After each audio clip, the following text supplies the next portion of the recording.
नमस्ते दोस्तों, न्यूज सक्षम के अंदर आपका हार्दिक स्वागत है। दोस्तों हम यहाँ पर भारतीय इतिहास के अंदर भी हमने मौर्य वंश चल रहा था। मौर्य वंश हमने यहाँ पर राजा महाराजा हमने कंप्लीट कर लिए थे दोस्तों। लेकिन दोस्तों मौर्य वंश के अंदर चंद्रगुप्त जैसा महान शासक हुआ, सम्राट अशोक जैसा यहाँ पर प्रतिभाशाली राजा बना, लेकिन फिर भी इस मौर्य वंश का पतन क्यों हुआ? इस पतन के कारण क्या था?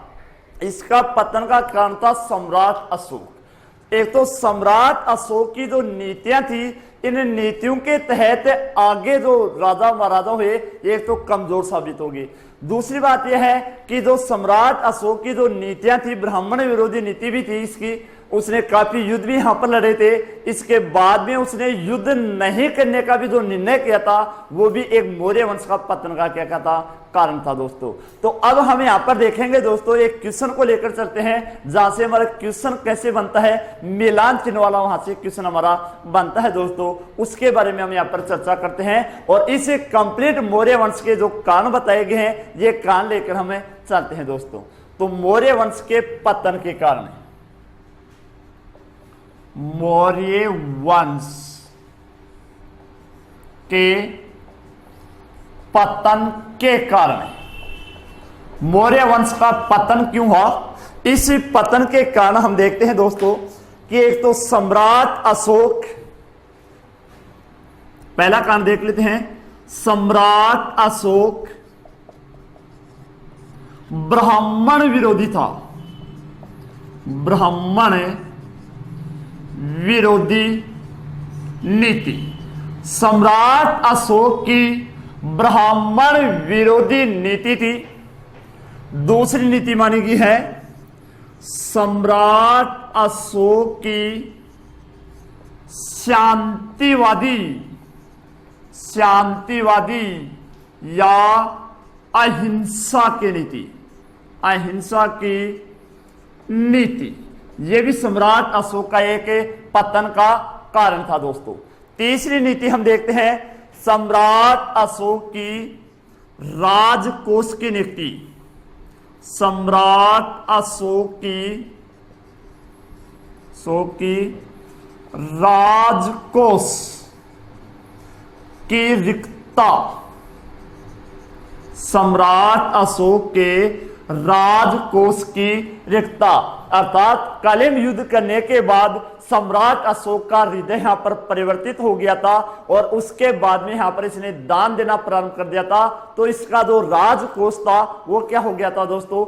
खाली हो गया था। सम्राट अशोक का चौथा कारण देखते हैं, अशोक के कमजोर उत्तराधिकारी, यानी सम्राट अशोक के बाद में जो इसके उत्तराधिकारी हुए, ये क्या हुए कि कमजोर साबित हुए थे दोस्तों। पांचवा कारण है प्रशासनिक शिथिलता, प्रशासनिक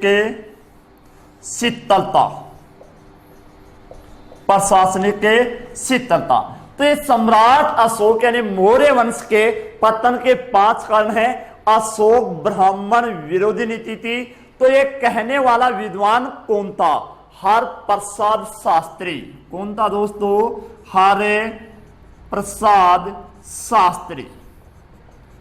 ब्राह्मण विरोधी नीति बोलने वाला कोई ना कोई कौन है? ब्राह्मण ही है। अशोक की शांतिवादी या अहिंसा की नीति, अहिंसा का मतलब आप जानते हो शांतिवादी। सम्राट अशोक ने कलिंग विजय की थी, इसके बाद में उसने शपथ ग्रहण की थी कि आज के बाद में कोई भी युद्ध नहीं करूंगा। अगर ये अहिंसा यानी हिंसा नहीं करेगा तो इसके साम्राज्य का विस्तार नहीं होगा। युद्ध तो लड़ना जरूरी होगा दोस्तों अगर साम्राज्य का विस्तार करना है। तो इसने क्या बोला कि अहिंसा, आज के बाद में मैं कभी भी युद्ध नहीं लड़ूंगा। और ये बोलने वाला कौन था? हेमचंद्र चौधरी। हेमचंद्र चौधरी। शांति की नीति किनको पसंद नहीं है, आपको पता ही है। अशोक की राजकोष की रिक्तता, यानी इसके बाद में अशोक का क्या हो गया था, राजकोष खाली हो गया था। और ये बोलने वाला विद्वान कौन था, डी कोशाम्बी। डी कोशाम्बी। राजकोष, अगर बैंक में हम पैसे जमा करवाते हैं तो हमें क्या बनाना होता है, वहां पर डी बनवाते हैं। बैंक के अंदर अगर हम पैसे जमा कराते हैं तो क्या बनाते हैं, वहां पर हमें डी। तो हमें राजकोष को क्या करना है, भरना है दोस्तों। अशोक के कमजोर उत्तराधिकारी, अशोक के कमजोर उत्तराधिकारी, और ये बोलने वाला कौन था, डी.एन. झा। एक टेस्ट करते हैं हम, कौन सा, DNA टेस्ट, किसके लिए, उसका उत्तराधिकारी के लिए। तो हमें यहां पर क्या करना है, D.N. झा, एक ही जगह क्या करना है, D.N. झा। तो अशोक के कमजोर उत्तराधिकारी का D.N. झा। और प्रशासनिक शिथिलता बोलने वाला कौन था, रोमिला थापर। रोमिला थापर, कौन था, रोमिला थापर। तो मौर्य वंश के पतन के यहां पर 5 कारण बताए गए थे। और हमारा क्वेश्चन आता है, यहां से मिलान चिन्ह करने वाला क्वेश्चन आता है। एक ही क्वेश्चन के अंदर हमें उत्तर 4 उत्तर करने की वो कोशिश करेगा। तो हमें ये देखना होगा कि ब्राह्मण विरोधी बोल रहा है तो कोई ना कोई ब्राह्मण ही बोल रहा है। प्रसाद शास्त्री। अहिंसा या शांति किसको पसंद नहीं होती है, चौधरी को, तो ये हेमचंद्र चौधरी है। राजकोष को बनना है, बैंक को बनना है, तो हमें क्या बनानी होगी, डी हमें बनानी होगी। उत्तराधिकारी अगर वो है, उसका उत्तराधिकारी है या नहीं है, तो उसका टेस्ट करेंगे, कौन सा, D.N. झा। और प्रशासनिक शिथिलता के अंदर कौन सा है, रोमिला थापर है। तो ये मौर्य वंश के क्या थे दोस्तों, ये 5 कारण बताए गए हैं। और ये 5 कारण अलग अलग विद्वानों के द्वारा ये बताए गए थे दोस्तों। अब हम देखते हैं मौर्य वंश के अंदर इसका प्रशासन कैसे चलता था। यानी मौर्य वंश के अंदर क्या अकेले ही यहाँ पर राजा शासन करता था, क्या इसके मंत्री नहीं होते थे, या होते थे तो कितने प्रकार के होते थे, क्या इन मंत्रियों को या इन सदस्यों को क्या वेतन भी दिया जाता था क्या, और ये वेतन किसके अंदर दिया जाता था, इसकी हम चर्चा में करते हैं दोस्तों।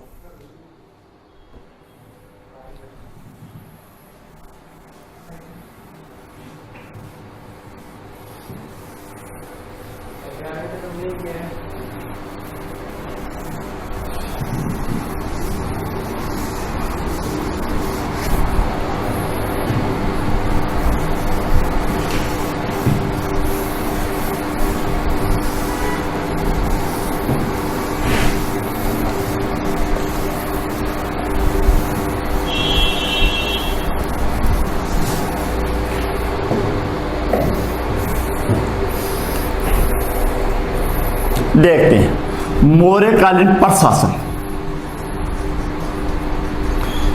एक तो मौर्य काल के अंदर सर्वाधिक शक्तियां किसके पास में होती थी, राजा के पास में। सर्वाधिक शक्तियां किसके पास में हुआ करती थी, राजा के पास में सर्वाधिक शक्तियां होती थी, सम्राट के पास में सर्वाधिक शक्तियां होती थी। क्या राजा के लिए यहां पर चुनाव होते थे, नहीं होते थे दोस्तों। राजा का पद कैसे होता था, वंशानुगत। राजा का पद कैसे होता था, वंशानुगत होता था। किसी भी प्रकार के यहां पर चुनाव नहीं होते थे। लेकिन सर्वाधिक शक्तियां हैं तो किसके पास में है, राजा के पास में सर्वाधिक शक्तियां होती थी।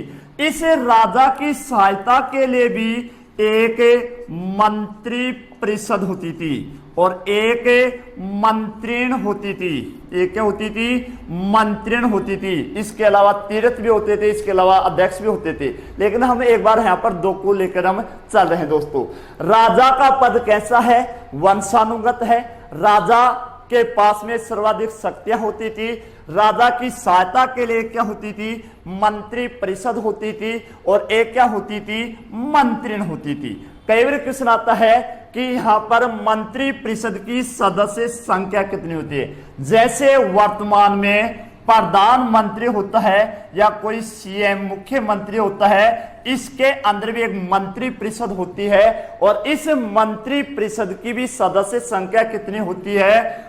या तो अगर प्रधानमंत्री का होगा तो लोकसभा का अधिकतम 15% हो सकती है, या हमारी विधानसभा का 15% हो सकती है क्या, मंत्रिपरिषद। तो यहां पर भी सदस्य संख्या निश्चित थी, 15 से लेकर 20 के मध्य क्या होती थी, सदस्य संख्या होती थी। और यहां पर मंत्रियों के अंदर सदस्य संख्या कितनी होती थी, 3 से 5 के मध्य हुआ करती थी, 3 से 5 के मध्य होती थी। जैसे हमारा सीएम की बात करें अशोक गहलोत की, तो अशोक गहलोत के पास में 200 का 15% कितना होता है, 30 मंत्री हो सकते हैं, ठीक है, अधिकतम। लेकिन यहां पर भी क्या है, ये 15 से 20 के मध्य अधिकतम 20 से ज्यादा नहीं होंगे, और मंत्रियों के अंदर 3 से 5 के मध्य होती है। अब इनको भी वेतन प्राप्त होता था, मंत्रियों के सदस्यों को भी वेतन मिला है, और मंत्री परिषद के सदस्यों को क्या मिलता है, वेतन मिलता है। इनको वेतन मिलता था 12,000 पण, 12,000 पण, और इनको वेतन मिलता था 48,000 पण। इनको कितना मिलता था, 48,000 पण मिलता था, और इनको वेतन कितना मिलता था, 12,000 पण प्राप्त होता था। अब ये पण क्या है दोस्तों, ये पण उस समय एक चांदी का सिक्का हुआ करता था, वो भी देखेंगे, मौर्यकालीन सिक्के पढ़ेंगे अगले वीडियो के अंदर, वहां पर भी हम चर्चा करेंगे। एक तो पण क्या है, जो चांदी का सिक्का होता था जिसे हम क्या बोलते थे, पण बोलते थे। तो इनको तो वार्षिक ये वेतन कैसा है, वार्षिक है, 1 वर्ष का है, और ये वेतन भी कैसा है, वार्षिक है, ये वेतन भी कैसा है, वार्षिक। ये मंत्री में इनको वेतन अधिक क्यों मिलता था, क्योंकि ये क्या होते थे, यहाँ पर या तो इसका कोई राजकुमार होगा या इसका कोई रिश्तेदार है, वही होते हैं किसके अंदर, मंत्रियों के अंदर। और मंत्री परिषद के अंदर और मंत्रियों के अंदर इनकी नियुक्ति के लिए एक परीक्षा का आयोजन किया जाता था, और उस परीक्षा का नाम है उपदा परीक्षण। कौन सी परीक्षा है, उपदा परीक्षण। इस परीक्षा का आयोजन किया जाता था दोस्तों। वार्षिक वेतन है, और इन दोनों की नियुक्ति के लिए एक परीक्षा का आयोजन होगा, और इसी परीक्षा को हम क्या बोलते हैं, उपदा परीक्षण के नाम से इन्हें जाना जाता है दोस्तों। अब देखते हैं इसके अलावा भी दोस्तों, यानी यहां पर कुछ विभाग होते थे, और उन विभागों को क्या बोला जाता था, मौर्य काल के अंदर तीर्थ बोला जाता था। मौर्य काल के अंदर कुछ विभाग हैं, विभागों को हम क्या बोलते थे, तीर्थ बोलते थे। और ये विभाग कितने होते थे, उसमें 18 विभाग होते थे। उसके बारे में हम चर्चा करते हैं। महत्वपूर्ण जो हमारे विभाग हैं, जहां से हमारा क्वेश्चन बनता है, उनके बारे में यहाँ पर चर्चा करते हैं दोस्तों।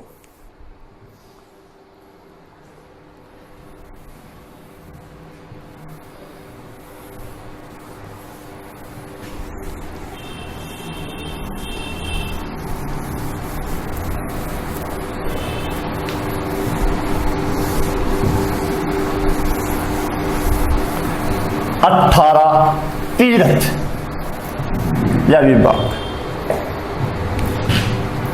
18 तीर्थ देखते हैं दोस्तों। एक तो मंत्री परिषद व मंत्रियों के अलावा यहां पर विभाग हैं। इन विभागों को क्या कहा जाता था, तीर्थ कहा जाता था। और इनकी जानकारी हमें कहां से मिली थी, अर्थशास्त्र से। इनकी जानकारी हमें कहां से प्राप्त हुई थी, अर्थशास्त्र। कौटिल्य की पुस्तक है कौन सी, अर्थशास्त्र से हमें जानकारी प्राप्त हुई थी। तो देखते हैं दोस्तों यहां पर विभाग कौन कौन से महत्वपूर्ण विभाग देखेंगे।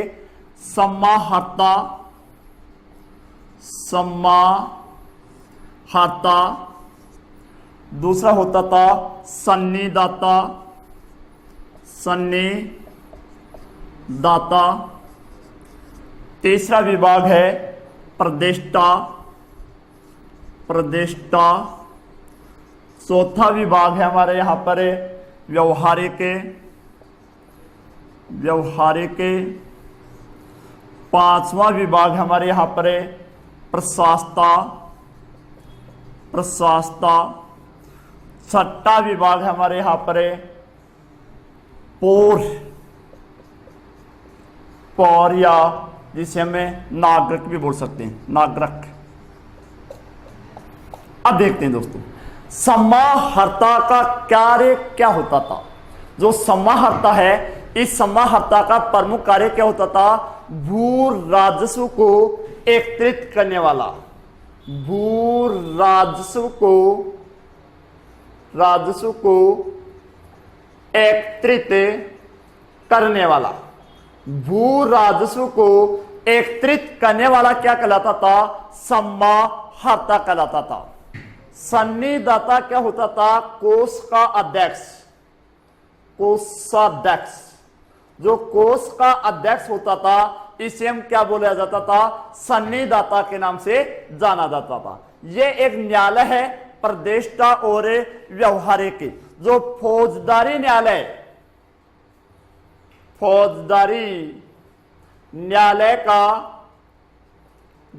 का मुख्य न्यायाधीश, मुख्य न्यायाधीश, फौजदारी न्यायालय का मुख्य न्यायाधीश क्या कहलाता था? प्रतिष्ठा कहलाता था। व्यवहारिक क्या होता था? दीवानी न्यायालय का, दीवानी न्यायालय का मुख्य न्यायाधीश, दीवानी न्यायालय का मुख्य न्यायाधीश क्या कहलाता था? व्यवहारिक कहलाता था। प्रशासता क्या होता था? पत्राचार विभाग का अध्यक्ष, पत्राचार विभाग का अध्यक्ष क्या कहलाता था? प्रशासता के नाम से उसे जाना जाता था। पौर क्या होता था? नगर का प्रमुख, नगर का प्रमुख क्या कहलाता था? पौर के नाम से जाना जाता था। अब क्वेश्चन देखने दोस्तों यहां से, समाहर्ता क्या है? भू राजस्व, जो उस समय भूमि जोती जाती थी और उनसे जो टैक्स लिया जाता था कर के रूप में, इसको जो एकत्रित करने वाला, इसको किसानों से ग्रहण करने वाला जो व्यक्ति होता था, इसी को हम क्या बोलते थे? समाहर्ता के नाम से जाना जाता।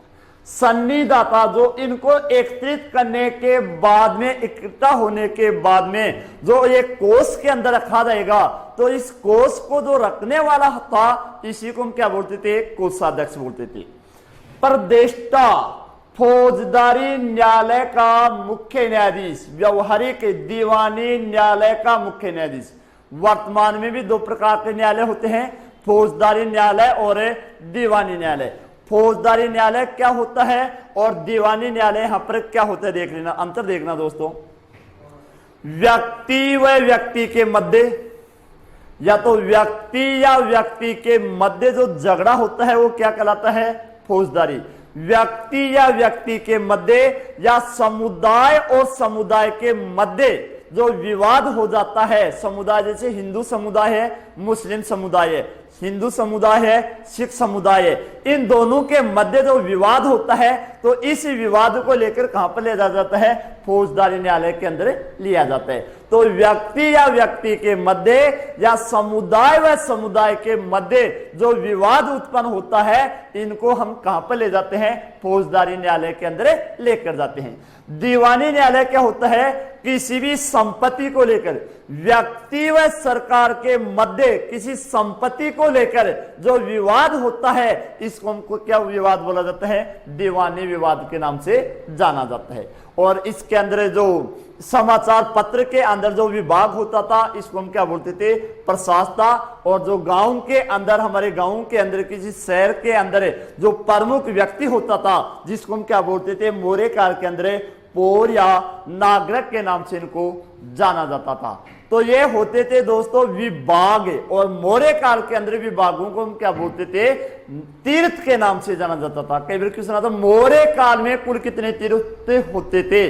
तो मौर्य काल के अंदर तीर्थ कितने हैं? कुल 18 हैं। और इनकी जानकारी में कहां से प्राप्त होती है? अर्थशास्त्र जो कौटिल्य की पुस्तक थी, इसे में प्राप्त होता है दोस्तों। इसके अलावा मौर्य काल के अंदर 26 अध्यक्ष भी होते थे, इनकी भी हम चर्चा करते हैं दोस्तों।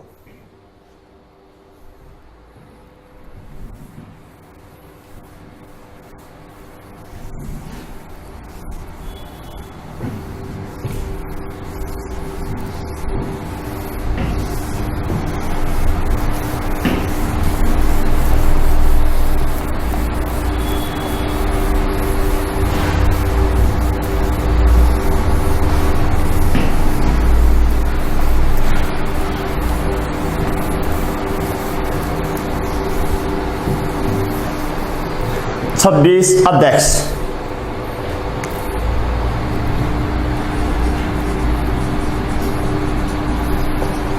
मौर्य काल के अंदर विभागों के अलावा अध्यक्ष होते थे और इन अध्यक्षों की चर्चा करते हैं। ये अध्यक्ष कुल कितने होते थे? 26 होते थे। और इनकी जानकारी भी हमें कहां से प्राप्त होती है? कौटिल्य की पुस्तकें अर्थशास्त्र की से हमें इनकी जानकारी प्राप्त होती है। दोस्तों देखते हैं दोस्तों यहाँ पर महत्वपूर्ण अध्यक्ष कौन कौन से हैं। एक होता था लक्षणाध्यक्ष, लक्षणा अध्यक्ष, लक्षणा अध्यक्ष। एक होता था यहां पर पोत्वाध्यक्ष, पोत्वा अध्यक्ष। एक होता था यहां पर शीताध्यक्ष, शीताध्यक्ष, अक्राध्यक्ष।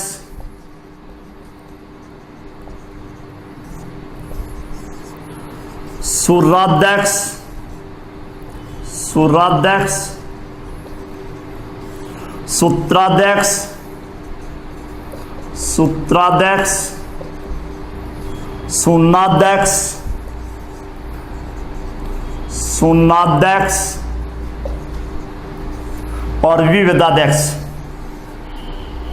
विविधा अध्यक्ष, विविधा अध्यक्ष। अब देखते हैं दोस्तों इनका महत्वपूर्ण कार्य क्या होता था।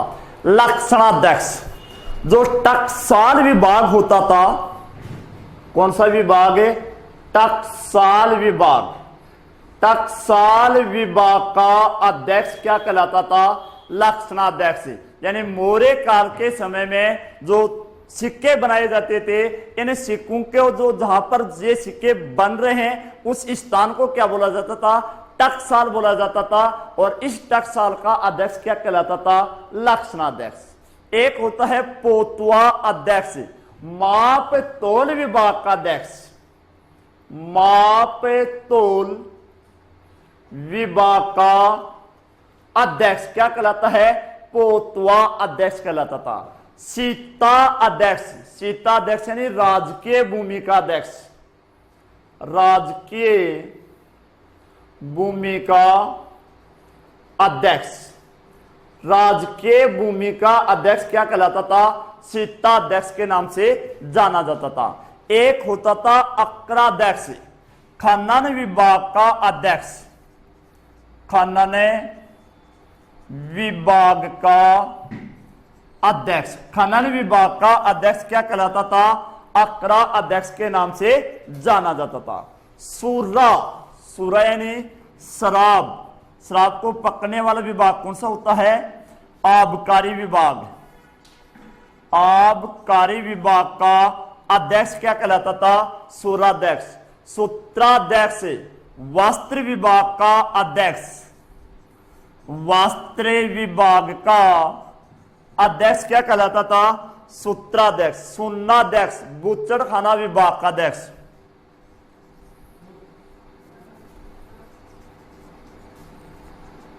खाना विभाग का अध्यक्ष। और एक होता था विविधाध्यक्ष, चारागाह विभाग का अध्यक्ष क्या कहलाता था? विविधाध्यक्ष कहलाता था। तो इन 18 तीर्थों के अलावा 26 क्या होते थे? अध्यक्ष होते थे, जो यहां पर मैंने आपको यहां पर महत्वपूर्ण बताए हैं। इन 26 अध्यक्षों की जानकारी में कहां से मिली थी? अर्थशास्त्र से हमें प्राप्त होती है। एक होता था लक्षणाध्यक्ष, लक्षणाध्यक्ष का कार्य क्या होता था? टकसाल विभाग का अध्यक्ष होता था। एक होता था पोतवाध्यक्ष जो माप तोल विभाग का अध्यक्ष होता था। एक होता है शीताध्यक्ष, राजकीय भूमि विभाग का अध्यक्ष होता है। अक्राध्यक्ष खनन विभाग का अध्यक्ष। सुराध्यक्ष, सुरा यानी शराब आबकारी विभाग का अध्यक्ष होता था। सूत्राध्यक्ष वस्त्र विभाग का अध्यक्ष। सोनाध्यक्ष बोचड़खाने विभाग का अध्यक्ष। और विविधाध्यक्ष का मतलब होता है चारागाह विभाग का अध्यक्ष क्या कहलाता था? विविधा अध्यक्ष के नाम से जाना जाता था। तो यहां पर दोस्तों राजा की सहायता के लिए मंत्री परिषद भी होगी, मंत्रिण भी होगी, 18 तीर्थ भी होंगे और 26 क्या होंगे, अध्यक्ष भी होंगे।